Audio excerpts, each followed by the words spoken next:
थोड़े दिन पहले मैंने एक वीडियो बनाया था कि बिना खाना पीना खाए इंसान कैसे जीवित रह सकता है, जिस वीडियो को अच्छा खासा सपोर्ट मिला था। लेकिन सूक्ष्म जगत की एक ऐसी व्यवस्था के बारे में अगर आपको मैं बताना चाहूँ तो आज से ठीक कितने दिन बाद आपकी मृत्यु होगी ये आपको साफ साफ पता लग जाएगा। क्या आप सूक्ष्म जगत के इस गूढ़ रहस्य को जानना चाहते हैं? अगर हाँ तो कमेंट ज़रूर करें। इसके अलावा एक कमेंट और मुझे आया था कि अगर कोई हमारी सात्विक सिद्धि का बंधन कर देता है या फिर उसे मलिन कर देता है और ऐसा कृत्य करने में अगर वो तांत्रिक किसी बड़ी शक्ति का इस्तेमाल करता है तो फिर कैसे हम अपनी उस सिद्धि को बचा पाएंगे। जैसा कि मैंने उस वीडियो में बताया था कि अगर कोई हमारी सात्विक सिद्धि को निष्क्रिय करना चाहता है तो वह माता काली या फिर भैरव बाबा की शक्तियों को तामसिक भोग लगाकर हमारे पीछे छोड़ता है। तो अपनी सात्विक सिद्धि को बचाने के लिए आपको एडवांस में पहले ही माता काली या फिर भैरव बाबा का सेवक बन जाना है।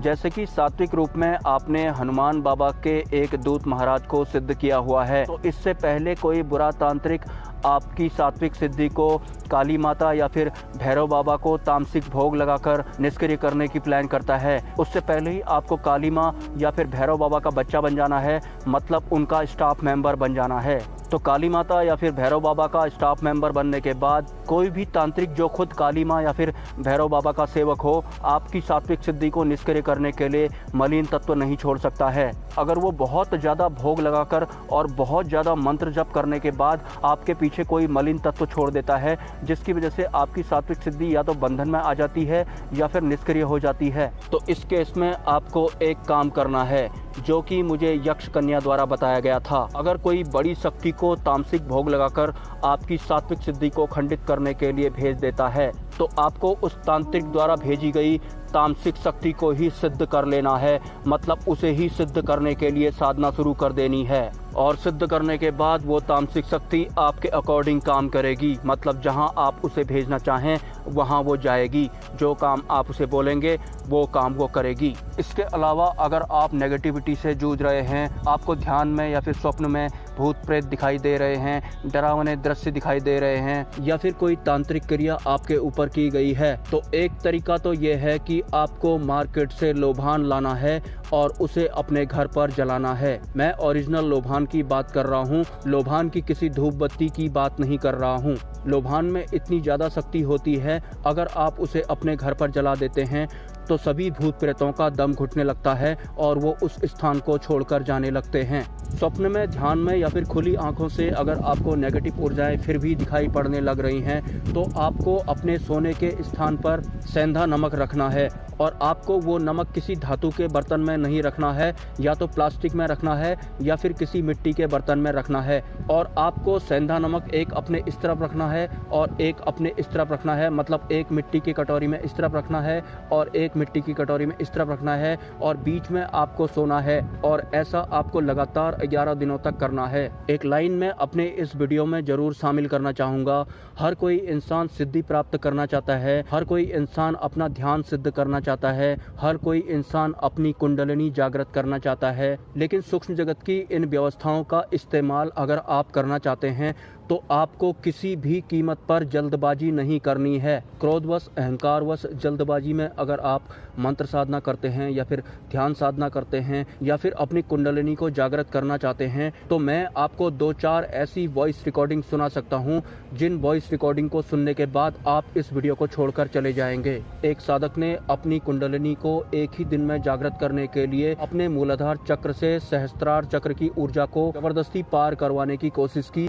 मतलब उस बीच में जो भी चक्र आते हैं उनकी तरफ भी उसका ध्यान नहीं गया और बहुत ज्यादा ऊर्जा प्रवाह होने की वजह से उसका शरीर भीतर से जलने लगा। उसके बाद वैसे ही तड़पते हुए उसने एक वॉइस मैसेज रिकॉर्ड किया और यूट्यूब पे मिलने वाले गुरुओं को भेजना शुरू कर दिया। अगर आप उस साधक के उस वॉइस मैसेज को सुनेंगे तो यकीन मानिए आप इस वीडियो को छोड़कर तो जाएंगे ही जाएंगे। इसके अलावा आप अपनी ध्यान साधना भी बंद कर देंगे, मंत्र साधना भी बंद कर देंगे। और अगर आप कुंडलिनी जागृत करने की कोशिश कर रहे हैं तो अभी से आप उसके उसके ऊपर काम करना भी बंद कर देंगे। वो जिस हिसाब से चिल्ला रहे थे, मैंने ऐसे बहुत सारे साधकों के वॉइस मैसेज सुने हैं जिन्होंने जल्दबाजी में साधना शुरू कर दी और उसके बाद उनकी हालत ऐसी हो गई कि डॉक्टर को भी कुछ समझ में नहीं आ रहा है और कोई इतना उच्च स्तर का गुरु भी उन्हें नहीं मिल रहा है कि कैसे वो अब अपनी पुरानी वाली जिंदगी में वापस आ पाएं। ऐसा तो होगा नहीं कि एक ही दिन में मूलाधार चक्र से सहस्त्रार चक्र को पार करके आपकी ऊर्जा ब्रह्मांड के साथ कनेक्ट हो जाती है। और अगर कोई साधक ऐसा करने का कृत्य करता है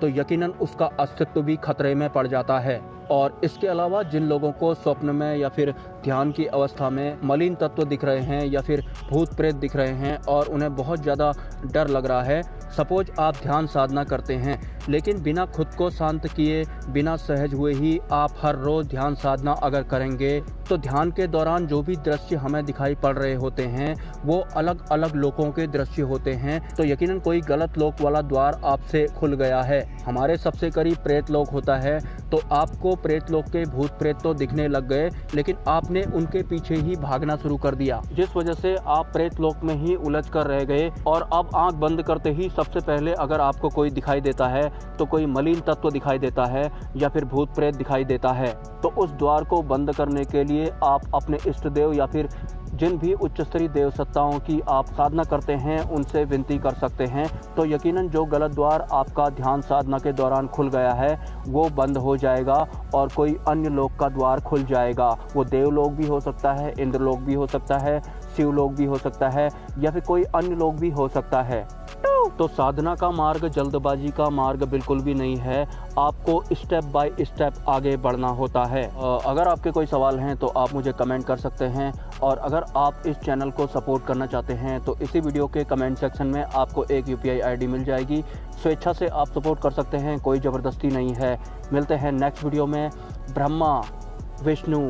महेश, जय मां पराशक्ति।